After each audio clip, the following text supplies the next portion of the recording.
হে জাবিদ, শুনলাম এক সময় হিমুর সাথে তোমার প্রেম ছিল। তোমার তো হলো না। একটা হেল্প করো, তাতে তোমারই লাভ হবে। কি হবে? দেখো, হিমুর পছন্দ অপছন্দ তুমি সব জানো। ওই বুদ্ধিটা আমাকে দাও, কেমন করে তার মন জয় করতে পারি। তাহলে আমি তোমাকে ঢাকাতে বড় একটা প্রাইভেট কোম্পানিতে চাকরি দিয়ে দেব, যেটা তোমার অনেক উপকারে আসবে। এই দোকান ব্যবসা করে কয় টাকা পাও? আমি তো জানি তোমার মাকে নিয়ে থাকো, তোমার সংসার ঠিক মতো চলে না।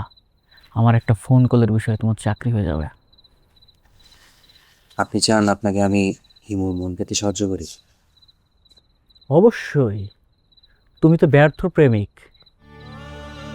আমার হাতে ক্ষমতা আছে, টাকা আছে, কি নাই আমার হাতে। তোমার মতো ছেলের জীবন আমি এক তুড়িতে ঘুরে দিতে পারি। এই সুযোগটা মিস করো না, এমন সুযোগ বারবার আসে না। আবিদ, চিন্তা করো, ভাবো।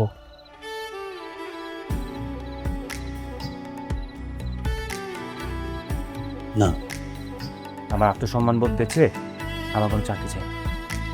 হিমুর সাথে আমার যা ছিল তাও ঠিক।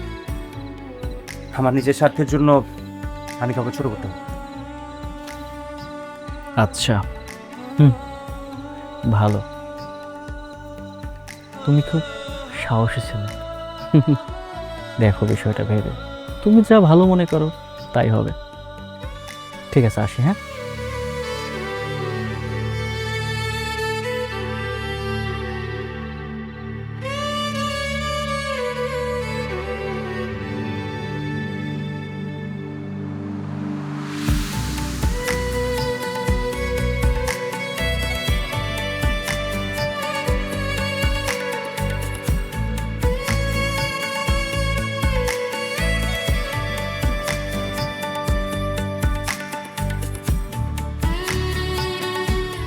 হিমু, হিমু,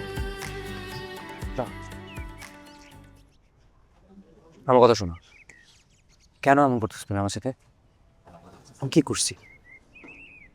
কেন এসছো তুমি?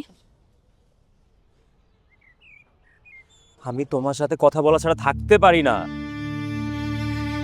হেই, তুমি আমার সাথে এরকম রাগ দেখাচ্ছ কেন? আমার দোষটা কি? দোষ? তুমি তো কোনো দোষ করোনি। আচ্ছা আবিদ, আমাকে একটা কথা বলো, তুমি কি কখনো একবারের জন্য আমার কথা ভেবেছো? তুমি সবসময় নিজের কথা বলো, তোমার পরিবারের সমস্যার কথা বলো, কিন্তু একটা বার তুমি আমার ভয়, কষ্ট, আমার ভেতরে জমে থাকা ব্যথাগুলো শুনতে চেয়েছো? শোনোনি।